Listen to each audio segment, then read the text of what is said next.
Velkommen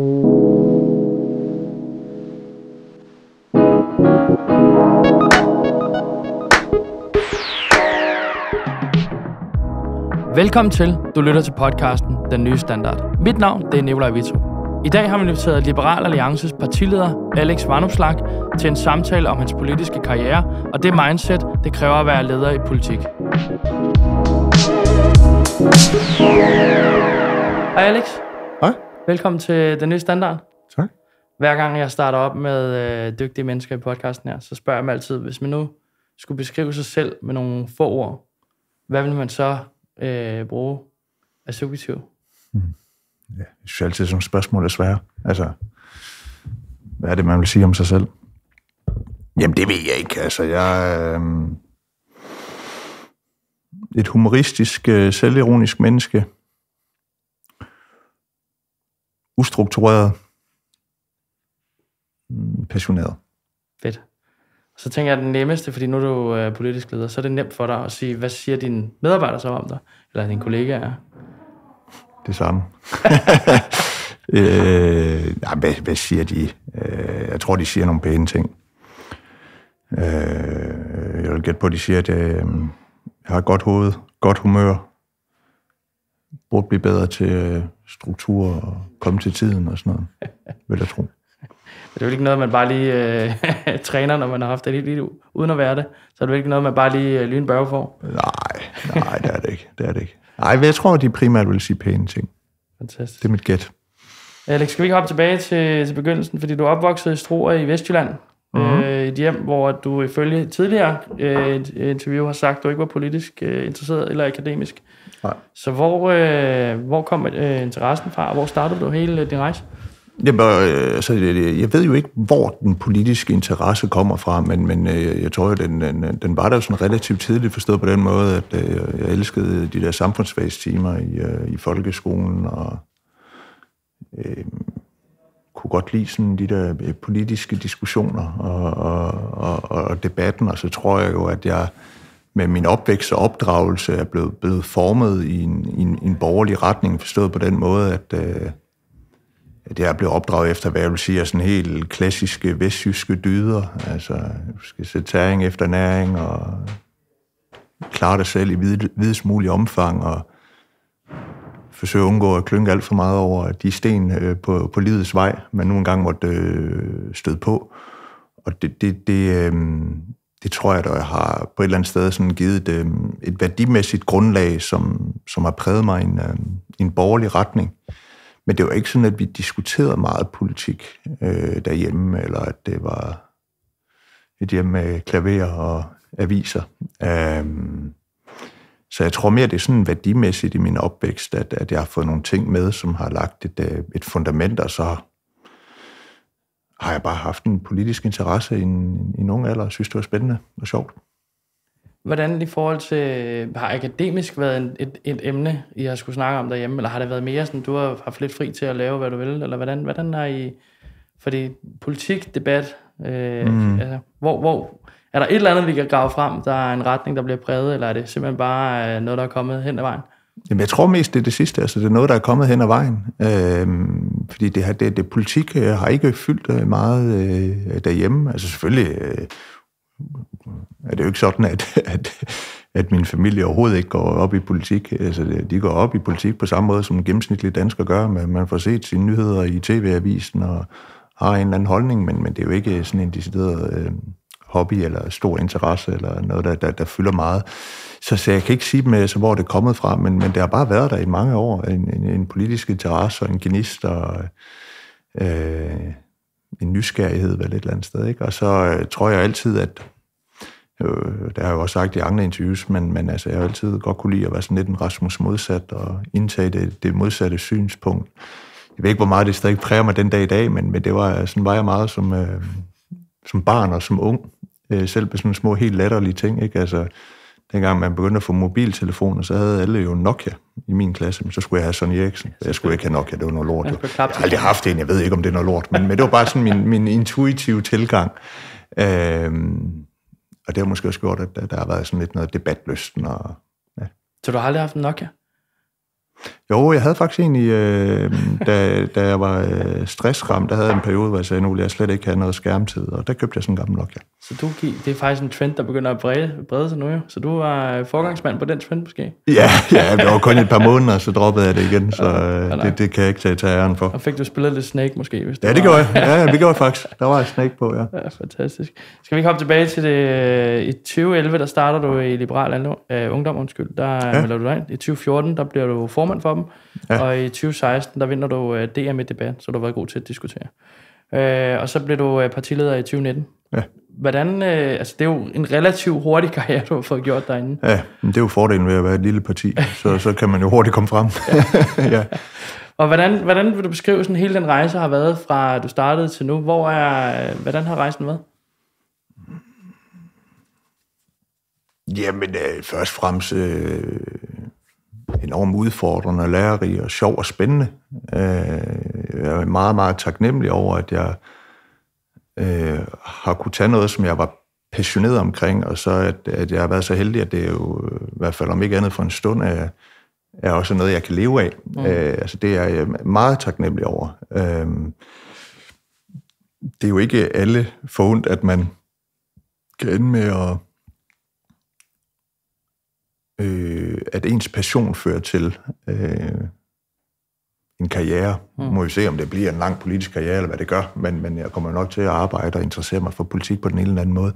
Så det er jeg meget taknemmelig over. Det har været sjovt og udfordrende. Og det er jo egentlig sket, fordi de år, jeg var i ungdomspolitik, 4-5 år, jeg var fuldstændig overbevist om, at jeg aldrig skulle være politiker.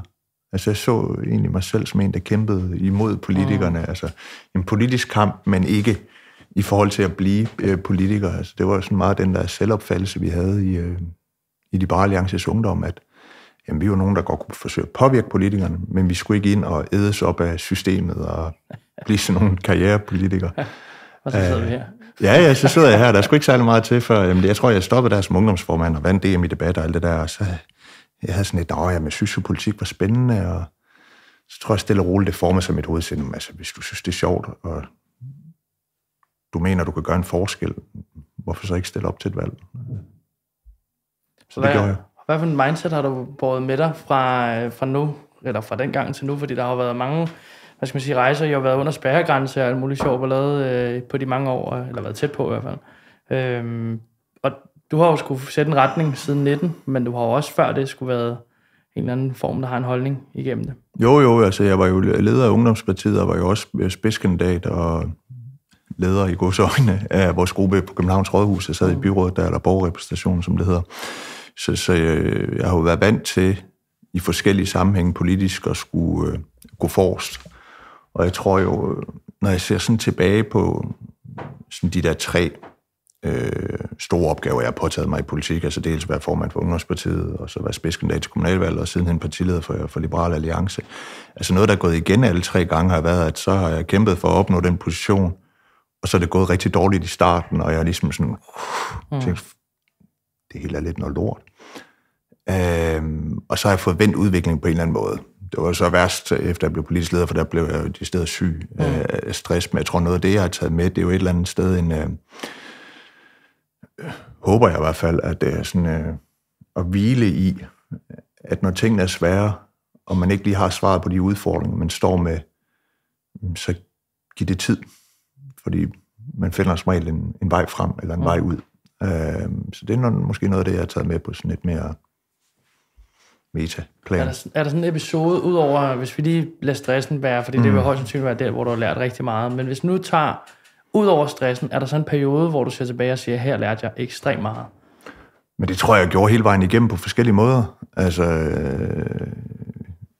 hele vejen igennem på vidt forskellige måder. Altså, selvfølgelig lærte jeg en masse, der var politisk, der var formand for Ungdomspartiet, lærte også mere om spillet herinde, og det at skulle lede og motivere folk, der egentlig arbejdede frivilligt.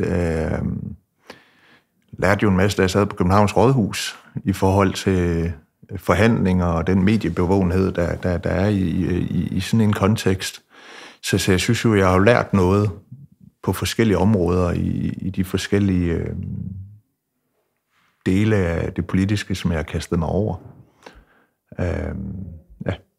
Fordi jeg vender lige lidt tilbage til stressen lige om et øjeblik, men jeg tænkte, en af de ting, da jeg skulle lave research på dig, det var en af de der ting med din rejse herhen til i dag, den har jo været relativt meget. Først så fik du rigtig meget negativ presse, så blev det lidt mindre, så var du væk med stress, og nu er der meget positiv presse omkring dig. Der kommer lidt til en gang imellem.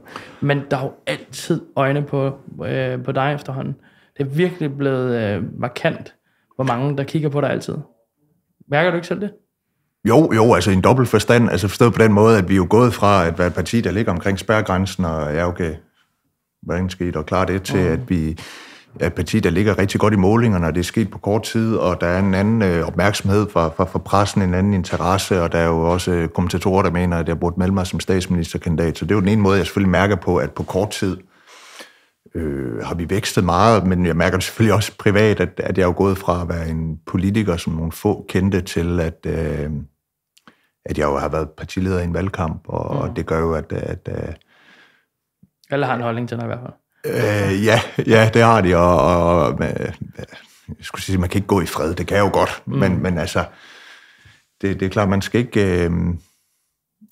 Jeg kan huske, når jeg gik med min kæreste i den periode, og kunne mærke, okay, nu begynder der kendskabet til Liberal Alliance, og mig som partileder stige, ikke? Så prøvede vi nogle gange sådan at gå sådan, hvis vi gik ved siden af hinanden, så holdt vi øje med, hvor mange mennesker, der sådan kiggede meget, ikke? Og når man sådan blev opmærksom på, hvor mange der kunne genkende en, eller lige kiggede mærkeligt, det var sådan voldsomt intimiderende og ubehageligt, synes jeg, i starten, så det skal man lade være med at tænke for meget over. Ja. Men det er klart, selvfølgelig kan man mærke det, og det er jo, det følger jo med, og det skal man jo være klar på, når man kaster sig ind i noget politisk, på godt og ondt. Og hvad er den hårdeste del af at være politisk leder for Liberal Alliance? Hvad har det været? Jamen, det er jo åbenlyst. I mit tilfælde har det jo været, at jeg også blev ramt på helbredet. Så hvad er den sværeste del ved at være politisk leder? Altså for mig, og det har jo måske også noget at gøre med min personlighed, men jeg synes, der hvor det kan blive særligt svært eller hårdt, det er, hvis der er konflikter og uenigheder og opgør internt. Der synes jeg, at det er ikke noget, jeg nyder. Hvorimod det at have en hård politisk konflikt med en politisk modstander eller en fra et andet parti, det ser jeg mere som et spil. Altså, det er noget, det er jo fint nok, men når det sådan kommer internt ind, og man som leder jo har et enormt ansvar, så synes jeg, det kan være svært. Og så er der jo et ansvar, et forventningspres, som jo godt kan være tungt indimellem. Ja, fordi objektivt set, så vil man sige, hvis du er i duel nede i salen, for eksempel med en eller anden, så vil jeg jo godt kunne gå ud og drikke en kop kaffe bagefter, men hvis det er et internt problem, så er det jo ikke noget, som bare lige kan løses nogle gange over en kop kaffe. Det er jo ligesom at have en medarbejderstab, der er utilfreds, går jeg ud fra. Ja, og jeg har jo også oplevet at have udfordringer med medarbejderstab i starten af min periode som politisk leder, og det er ubehageligt. Altså, det er ubehageligt på en eller anden måde, end hvis, lad os sige, der er en eller anden fra Socialdemokratiets folketingsgruppe, der synes, jeg er en kæmpe idiot, så sådan, tillykke. Så har du gjort det rigtigt. Ja, altså, hvor jeg bevares, det må han eller hun jo selv om. Men det der, hvis der er nogen internt i partiet, der virkelig synes, jeg er en klovn, så påvirker det mig på en anden måde, fordi det føler jo et helt andet ansvar for, at ikke at de skal kunne lide mig, men at de skal opleve, at vi har det godt i partiet, og det gør en positiv forskel som leder. Ja. Fordi jeg læste et interview med dig, hvor du beskrev, at da du fik posten som politisk leder, der var du ikke en særlig dygtig leder, og at du blev syg med stress, som følger af den rolle som leder. Vil du prøve at beskrive, bare lige uddybe den tanke, hvad du sagde, da du tænkte? Altså, jeg tror jo, de fleste, der bliver stressramt, jeg synes nogle gange, når man følger med i den offentlige debat, så kan man få det indtryk, at stress det er noget, man får, hvis man får arbejde mange timer. Altså, selvfølgelig kan det påvirke det, men altså, hvis du trives i dit job, du føler, du er dygtig til det, og det er spændende og meningsfuldt, så er det jo ikke antallet af timer, der er et problem. Det er også derfor, at folk, der er på kontanthjælp, kan få stress, men det er jo ikke, fordi de arbejder mange timer. De arbejder jo 0 timer. Det er, fordi de føler sig fanget i en situation, de gerne vil ud af, men de ved ikke, at de føler ikke, de har ressourcerne og muligheden for at bryde ud af det. Et andet klassisk eksempel på folk, der bliver stressramt, det er folk, der har en dårlig chef. Men de føler sig fanget fastlåst. Så det kommer jo en eller anden utilstrækkelighed eller mangel på muligheder, og der var min utilstrækkelighed lå jo i rollen som leder. For jeg følte mig ikke utilstrækkelig, når jeg var nede i salen og skulle diskutere med Mette Frederiksen. Tværtimod, jeg var fuld af selvtillid. Så det der med at få det der lederansvar, og være den, der træffer beslutninger, den, der har ansvaret for at få løst konflikterne, den, der skal redde partiet og have ansvaret for det. Det havde jeg svært ved at håndtere.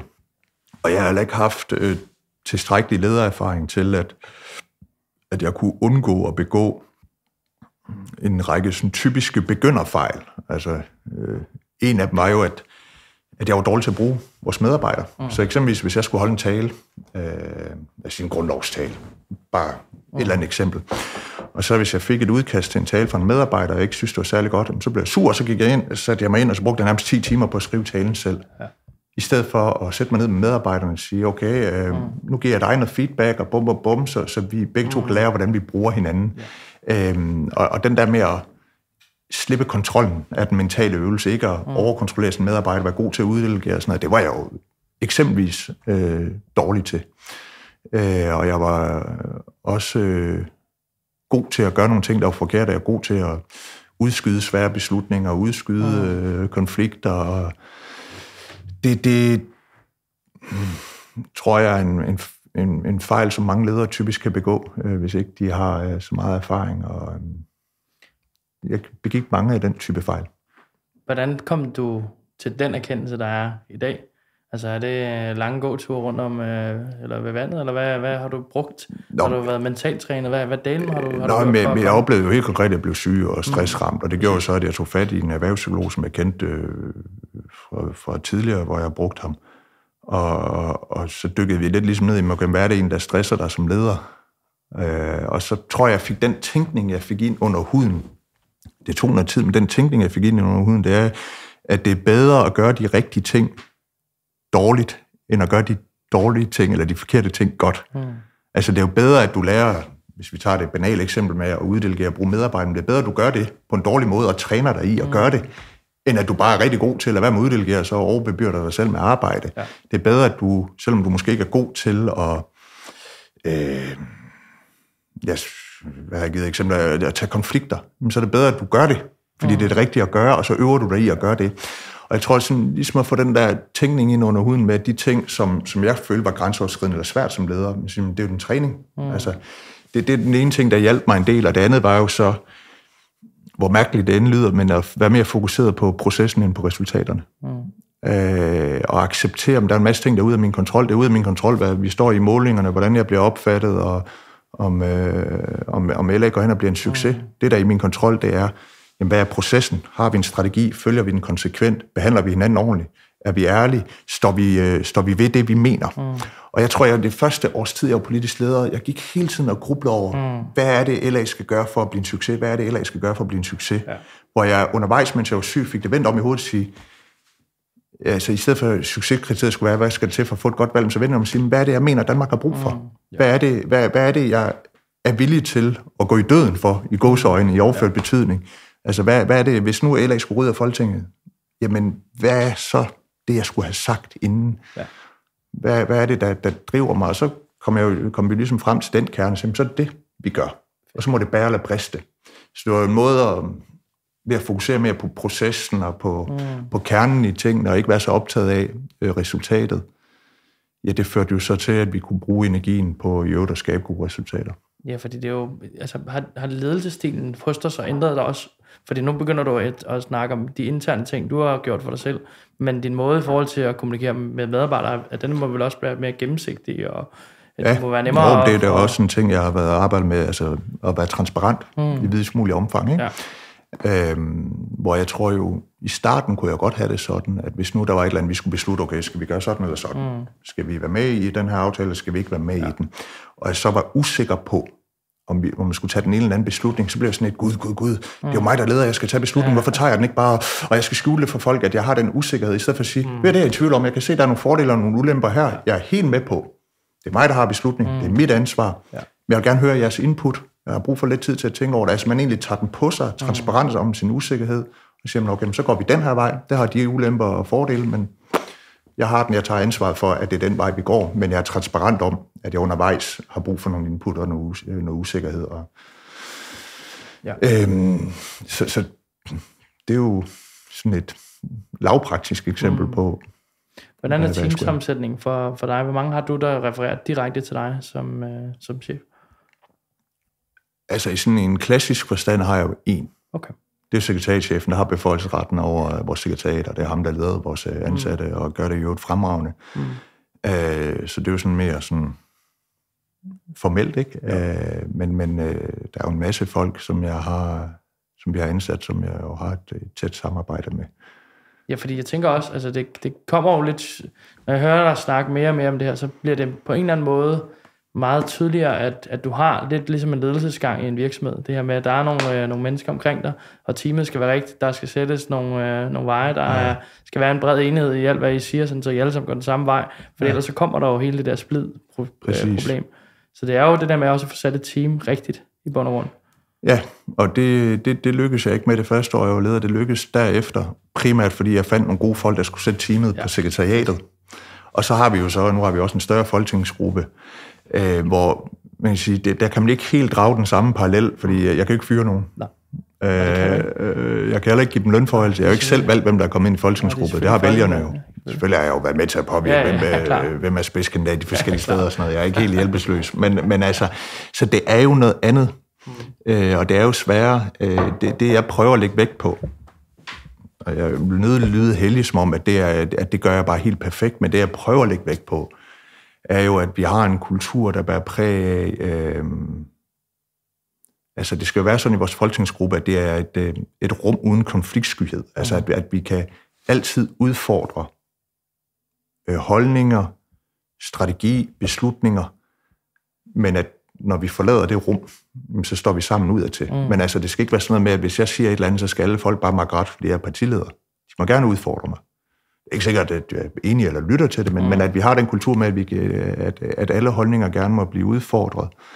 At vi, når der er uenigheder eller problemer, så taler vi om dem åbent. Vi pakker det ikke væk.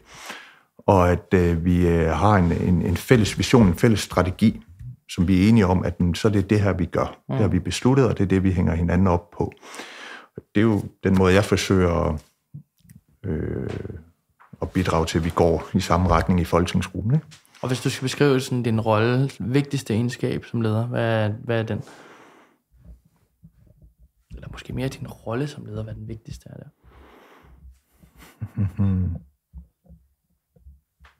Det er et godt spørgsmål. Hvad er den vigtigste rolle for en politisk leder, er spørgsmålet jo egentlig, ikke? Jo.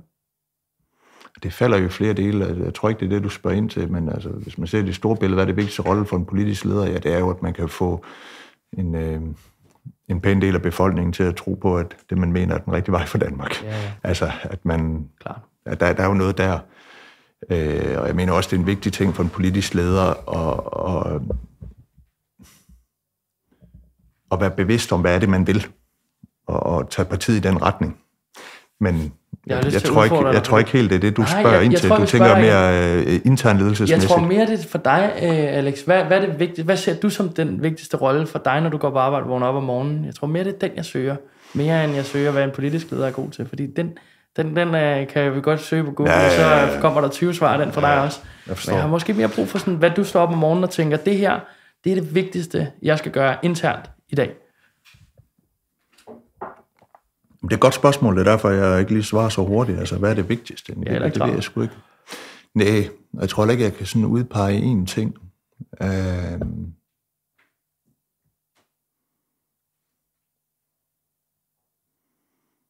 Det er svært. Altså, jeg har en bevidsthed om, hvad er det, jeg ikke er så god til, og hvad er det, jeg gerne vil blive bedre til. Jeg har nogle idealer for, hvilken type leder jeg vil være, men man kan ikke sådan tage én ting og sige, det er det vigtigste. Jeg tror, det vigtigste for mig er et eller andet sted, at jeg aldrig bliver selvtilstrækkelig. At jeg hele tiden er opmærksom på, at jeg altid kan blive bedre som leder. Altså, der er en eller anden personlig udviklingsting i det der, som jeg prøver at være bevidst om, hvis det giver mening. Det bliver for abstrakt, men jeg prøver at finde måder at indkapsle det. Ja.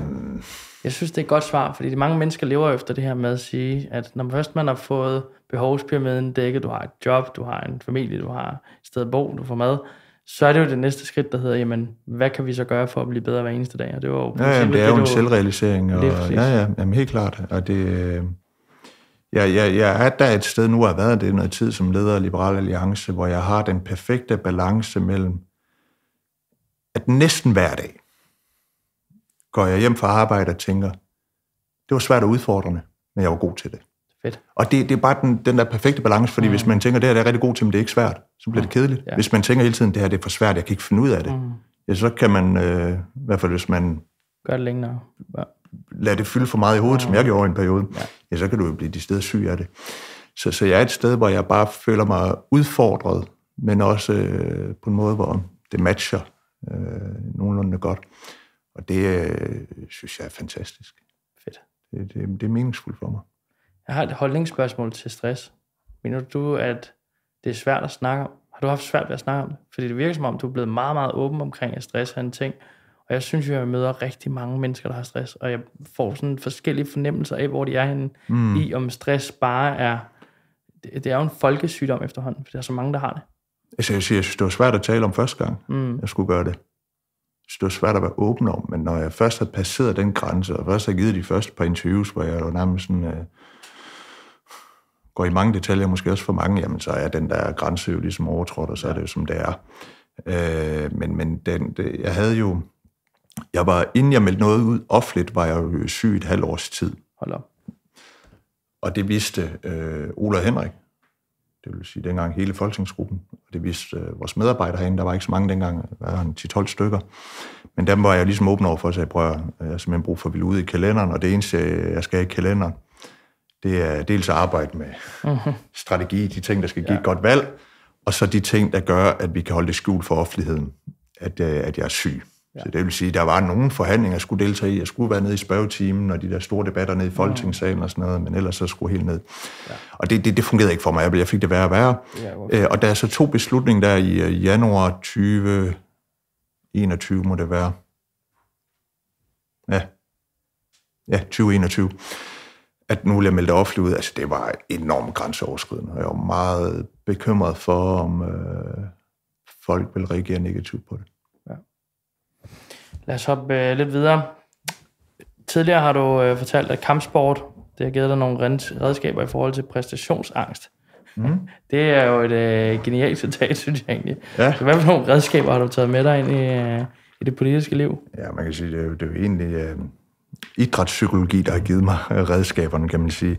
Ja. Men jeg trænede karate på relativt højt niveau, da jeg var barn. Aldrig så højt niveau, som jeg ville have det til. Men jeg var udmærket til det. Og noget af det, som vi begyndte at træne dengang, jeg tror, jeg har været for de der 14-15 år, var mentaltræning. Hvor vi fik sådan nogle lydfiler fra udvikler af Willy Rejo, som var den store idrætspsykolog der i 90'erne. Sådan nogle lydfiler fra en bog, der hed Bedst, når det gælder. Jeg kan jo anbefale den stadigvæk. Men der var nogle forskellige lydfiler, og noget af det, man skulle gøre generelt, det var jo sådan, inden et stort stævne eller et eller andet, så visualisere, at du gør det godt. Visualisere, at du er i det rigtige humør, det rigtige mindset. Og den der visualiseringsting har jeg brugt meget politisk. Jeg gør det ikke så meget længere, men jeg brugte det meget sådan i de første år, jeg var i politik, at inden jeg skulle noget vigtigt, så dagen inden, så var jeg nede og dyb vejrtrækning og alt det der heldige løg, og så visualiserede jeg dagen efter, okay, jeg skal ind i den her debat, og jeg gør det sådan og sådan. Og det virkede godt. En af de lydfiler, der var, gik på præstationsangst. Og det var min store udfordring, da jeg trænede karate. Jeg kunne egentlig være ret god til træning, til stævner var i ringen. Og det var en eller anden præstationsangst, en frygt for at tabe. Ja. Og det, som de hele tiden sagde i den lydfil, jeg fattede det ikke, dengang jeg var de der 14-15 år, det var, at du skal turde tabe for at vinde. Og det var den der, man skulle have den der, jeg tør tabe, jeg tør satse, derfor kan jeg vinde. Og det gav ingen mening for mig. Jeg skal turde tabe for at vinde. Men altså, hvad er det for noget? Det er noget vrøvl jo. Og jeg fattede det ikke dengang, men det var et eller andet sted, det der jo mange år senere også hjemsøgte mig, da jeg blev stressramt som leder af Liberal Alliance. Det var jo sådan frygten for, at jeg skulle blive en fiasko, at Liberal Alliance skulle dø med mig som partileder. Og jeg plejer altid at nævne sådan noget, som Pape engang sagde, at han oplevede kort tid efter, han blev formand for Konservativ, at han fik en meningsmåling lige omkring spærregrænsen, og han følte, at hele jorden var ved at gå under. Tænk sig, Konservativ Folkeparti, der har eksisteret i 100 år, tænk sig, hvis det skal dø på min vagt. Der er sådan lidt, men jeg har fået 100 målinger på spærregrænsen. Jeg er bare ikke formand for et 100 år gammelt parti. Men det er jo, jeg har også nævnt lidt tidligere, det der med at begynde at fokusere på processen og acceptere, at der er ting ud af ens kontrol, men det er et eller andet sted, at jeg kom ind i noget, hvad jeg sagde med, jamen jeg frygter ikke, at vi skal ryge ud af Folketinget. Og så turde jeg og kæmpe for det, jeg tror på, at være på den måde, jeg mener, man skulle være. Og på den måde har jeg jo lært noget for idrætspsykologi, som jeg fik ind, da jeg trænede karate. Men noget af det har jo taget mange år at forstå rigtigt. Fedt. Nu er du rimelig travlt, spurgte jeg jo til ferie og sådan noget, inden vi startede med optag. Men sådan hele work-life balance som far, som kæreste, som mand, kæreste, og politiker på samme tid. Hvordan formår du at holde den der, hvad skal man sige, balance i, at du kan være glad derhjemme, og glad her, og glad, når du er på ferie, og glad generelt? Ja, det er jo ikke altid, jeg formår det jo. Det er også et spørgsmål, om målet altid at være glad. Det er der er en risiko for, at min kæreste lytter til den her podcast, så skal jeg i hvert fald ikke påstå, at det altid formår. Nej, altså jeg tror jo, jeg er blevet meget bevidst om det der med at holde fri. Altså sådan at holde rigtig fri. Jeg prøver faktisk de aftener, hvor jeg ikke har noget i kalenderen. Altså du ved, at jeg skal i debatten, eller ud og holde et oplæg, eller til en forhandling. Men jeg arbejder ikke om aftenen. Okay. Altså jeg sidder ikke og svarer på mails, eller hvis jeg er meget presset på tid, altså, så er jeg jo nødt til at arbejde om aftenen, men jeg prøver at tilrettelægge min hverdag efter, at det ikke er nødvendigt. Men så er det også et aktivt tilvalg? Ja, hvis jeg arbejder om aftenen? Ja, nej, altså når jeg arbejder hjemme om aftenen, altså skal jeg forberede et eller andet, så er det fordi, jeg ikke har nået det i løbet af dagen. Ja. Og så er det et tegn på, okay, så er buen strammet for hårdt for mig. Så jeg er blevet meget bevidst om den der, i stedet for at sige, okay, nu giver den bare gas så meget, jeg overhovedet kan. Jeg prøver at holde fri om aftenen, hvis jeg kan. Jeg har ofte noget ude om aftenen, så det er jo sjældent, jeg kan. Og jeg prøver at holde fri i weekenden.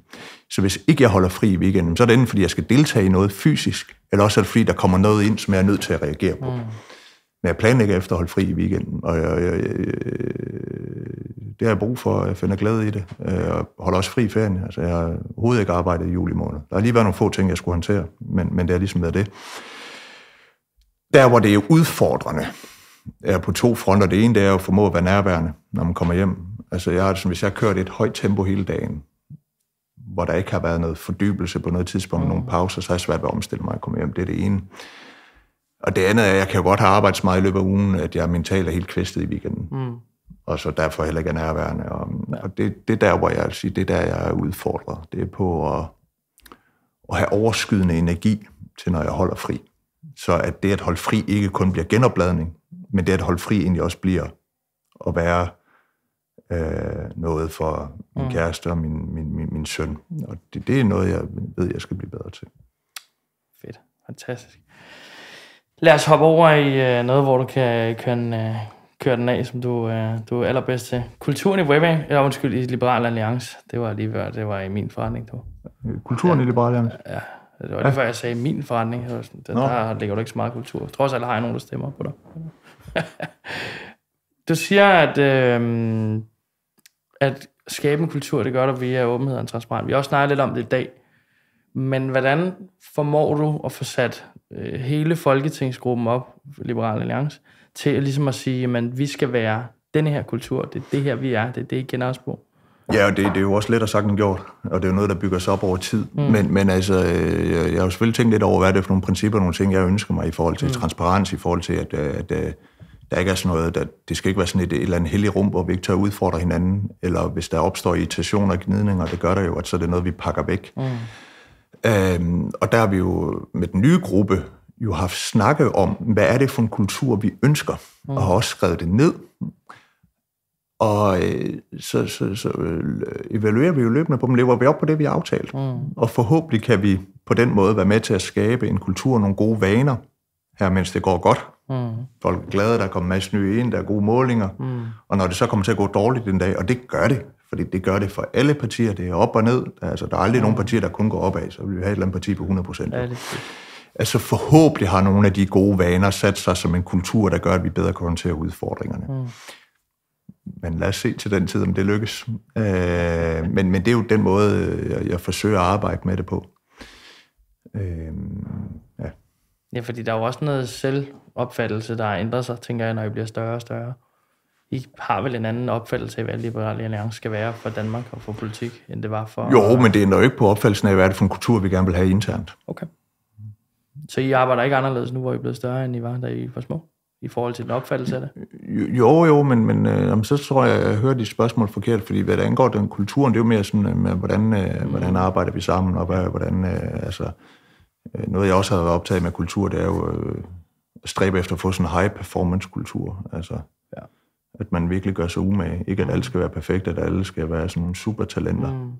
Men at man forventer høj kvalitet fra hinanden. Ja. Og hvis man kan levere en højere kvalitet og gøre sig mere umage, så skal man have det at vide. Ikke? Men det er da klart, det at vi er blevet et større parti, gør jo, at vi skal jo tænke over... Jeg føler jo, at på nogle områder skal vi jo i højere grad søge indflydelsen end blot at stå rent på forskellige dagsordner.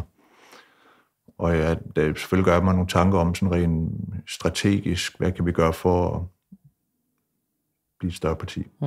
Men det er jo mere sådan politik, strategi, ikke så meget kultur. Ja, fordi en af de ting, jeg tænkte på, inden jeg kom ind også, det var det her med, at i valgkampen, der vælger du også at vælge en markant anderledes vej, end de fleste, lad os kalde dem, lidt ældre partier, med både med TikTok og tale direkte til, hvad skal man sige, yngre vælgere, og prøve at få aktiveret den del af dem også. Det er jo også noget, som I kan tillade, fordi den kultur, I har, er meget åben, den er meget ærlig, den er meget transparent. Ja, og vi har også en... Det er jo måske særligt vores sekretariat, men der har haft en risikovillig kultur, en kreativitet, og det ønsker også at fastholde. Og så har jeg jo altid, de gange jeg har kørt valgkamp, det er jo ikke så mange gange, 3 gange, men jeg har altid brugt humor, og forsøgt at have haft en ambition om, at vi skal have en kreativ kommunikation, og det synes jeg også, vi havde ved det her valg, og det er jo også noget, der udmønter sig i en kultur på en eller anden måde, ikke? At man forsøger at tænke ud af boksen. Det bliver spændende at se til næste valg, om den, selvom jeg har fået at vide, at jeg ikke må have det på TikTok på telefonen, når alle begynder at køre ekstremt på TikTok næste gang. Det kan godt være, at de har set det. De kom jo alle sammen på TikTok i løbet af valget. Jo. De var bare dårlige til det. Ja. Men det, hvis man ikke forstår mediet, så er det også svært at være med. Ja. Hvordan er... Kender du jeres tal i forhold til alder? Er I yngre end de andre partier herinde, ved du det? Altså, vi er det største parti blandt unge, men de tal, jeg har fået senest, hvor man har sammenlignet dem, der stemte på Liberal Alliance ved det her valg, sammenlignet med 2019-valget, så er andelen af vores vælgere, der er under 30 år, den er mindre nu, end den var for 4 år siden. Så selvom alle siger i det unge parti, så fremmer I flere og flere? Ja, jeg blev faktisk lidt overrasket over de tal også. Fedt. Så vi har haft en fremgang ved valget, men det er ikke sådan, at den kun er drevet af de unge. Men vi har fået rigtig godt fat i de unge. Det hedder en værtsøg. Ja, men det er der ikke nogen, der er i tvivl om, tror jeg. Lad os snakke lidt om jeres vækst, fordi I gik fra 3 til 14 mandater. Det er jo en rimelig flot vækst. Ikke? Kan ikke engang regne procentvis, men det er mange. Og I fik 7,9% af stemmerne i Danmark, og du fik næsten 40.000 personlige stemmer, 38.284 for at være eksakt. Hvorfor tror du, at den her kampagne med Du kan godt, at den har fået så meget hul igennem? Tror du, det var den, der gjorde det, eller tror du, det var en del af mange ting? Fordi jeg hørte dig igen og igen sige, at det var det, I gik til valg på, hvor de andre gik mere til valg på alt muligt andet. I gik meget, meget strømlignet til valg. I vidste godt, hvad I ville fra start af. Men jeg tror,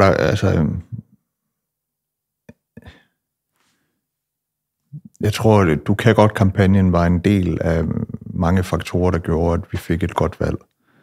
Altså, vi var jo også heldige. De partier, som jo måske ligger tættest på os, Venstre og Konservative, havde ikke sådan rigtig tur i den. Vi kom ind i valgkampen med en opadgående spiral, og valgkampe har det med at forstærke tendenser. Så hvis du har en nedadgående kurve i opbakning i befolkningen inden en valgkamp, så bliver det forstærket en valgkamp og vice versa. Så der er jo sådan nogle faktorer, der bare er held og ikke andet. Jeg tror også på, at vi gjorde nogle ting rigtigt. Altså dels så turde vi at stå fast på, hvad vi reelt mener. Altså et eksempel på det var noget af det, vi diskuterede mest i valgkampen, var inflationsspørgsmål, og hvordan der skulle være hjælpepakker til befolkningen, og der var nærmest en konkurrence om at uddele flest hjælpepakker. Hvor mig bekendt var vi det eneste parti, som sagde, at der skal ikke være nogen hjælpepakker. Det er ikke, fordi vi ikke vil hjælpe folk, det er ikke, fordi at vi ikke synes, det er synd for folk, der har svært ved at få enderne til at mødes, men hvis vi giver hjælpepakker til Gud hver mand, så forlænger vi bare inflationen. Og det var jo ikke det var et risikabelt synspunkt. Men jeg oplevede mange, der kom ind i valgkampen og sagde, at de var ikke helt enige med mig på det med inflation. Men de synes, det var så befriende, at jeg var ærlig om, hvad jeg mente. Og derfor ville de stemme på mig. Jeg tænkte så, at nogen kom ind og siger, jeg er ikke enig. Men fordi du siger det, du mener, så vil jeg stemme på dig alligevel. Altså, jeg siger ikke, det var sådan, alle havde det vel.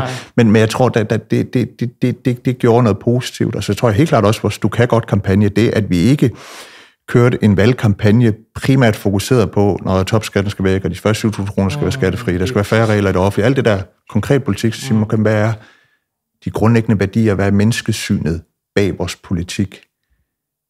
Det tror jeg, at borgerlige partier har været alt for dårlige til, så det tror jeg helt klart også har medvirket, at vi havde en god valgkamp. Og så skulle jeg snakke, du kan godt kampagne, i stedet for at snakke om, hvorfor er det, du mener, der skal være færre offentlige ansatte. Ja. Men det er også et bedre synspunkt at forstå jo, på en eller anden måde. Ja. For den anden kræver en lang uddybning, og det har I ikke. Altså især med så mange partiledere, der er kommet. Det var godt nok kort tid, I havde at komme i en point. De var forfærdelige, de der partilederdebatter. Ja, det var meget hårdt skåret, synes jeg også. Det var, og lange. Ja.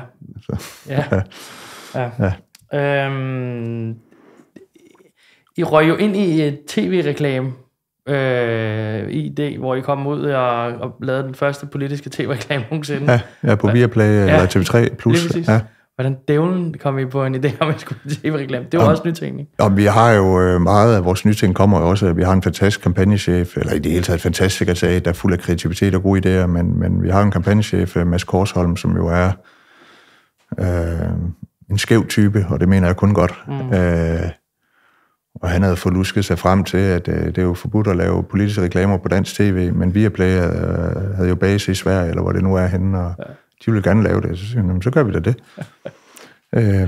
Og det var nogle gode reklamer. Altså, det var dem, der... Du skulle have stemt på Alex Vanopslagh, tror jeg. Der var tagline. Ja, sådan et eller andet. Med nogle skuespillere, der spiller nogle forskellige sådan fiktive scenarier. Ja, lige præcis. Der er næsten nogle forældre, der er sådan til møde med gymnasierektoren. Det siger, at jeres søn kan ikke gå her, fordi I tjener simpelthen for mange penge. Den faren, der er blevet selvstændig tømmer. Så desværre, lev med det. Ja. Så er der intet, vi kan gøre, spørger de der forældre. Så siger de, jo, I kunne have stemt på Alex Vanopslagh. Meget sjovt. Ja, det er sgu meget sjovt. Men det er også sjovt at bruge humoren som værende den katalysator, man skal bruge, og stadig have et seriøst forslag bag det, så det ikke bare bliver sjovt bag det. Det sjove, det jeg oplevede i valgkampen, med den der type videoer, de der Alex-videoer, jeg taler med mig selv, og også vi havde jo den her kampagne med, vi er kun 3 mandater, men vi vil gerne have, at du bliver lidt længere. Ja. Altså, det er jo bund og grund faktareklame. Ja, det er det jo. Og den anden er jo Louis Nielsen. Altså med brillereklame. Nu kan jeg ikke engang huske, hvad fanden deres tagline er. Jo, du skulle have gået til Louis Nielsen. Ja. Jeg så den reklame, der tænkte jeg, gud, kan man ikke lave sådan en kampagne? Du skulle have stemt på Liberal Alliance. Altså, det er jo sådan helt banalt nok.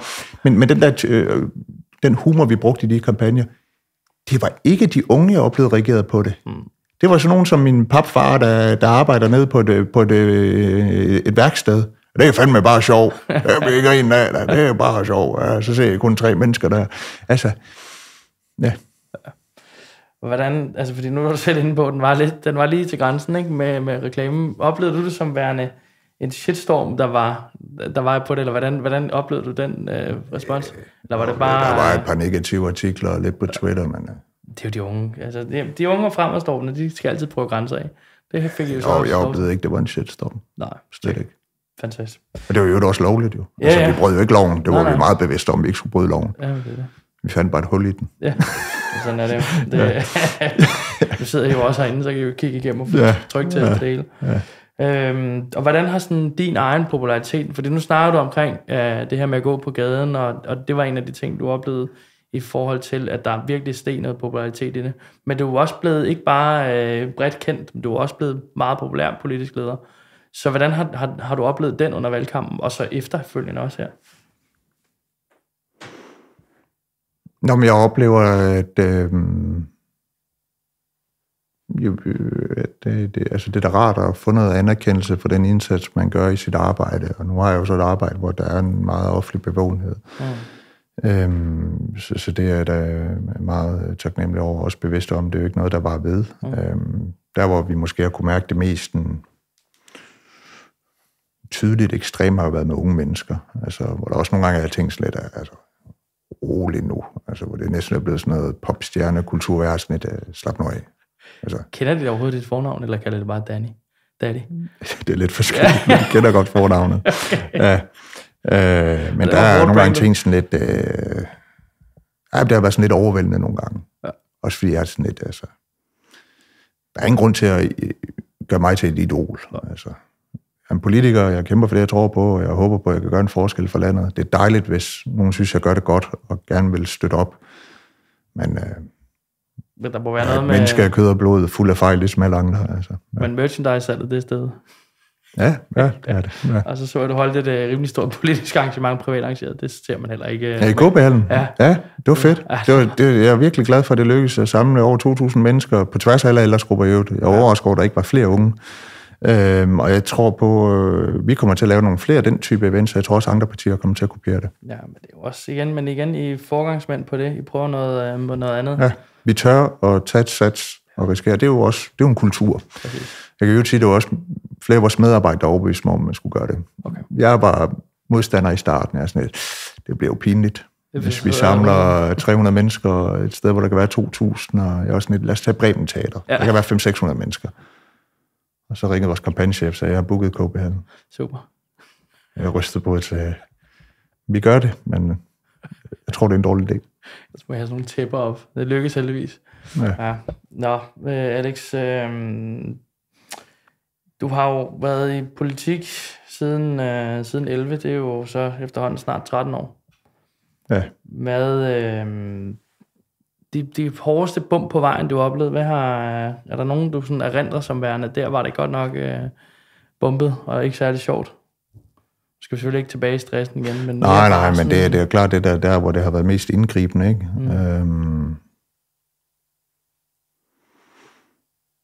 Jeg synes, der har været mange små bump på vejen, ikke? Altså mange små sådan, personlige kriser, hvor jeg lige har haft svært ved at se en vej ud af det.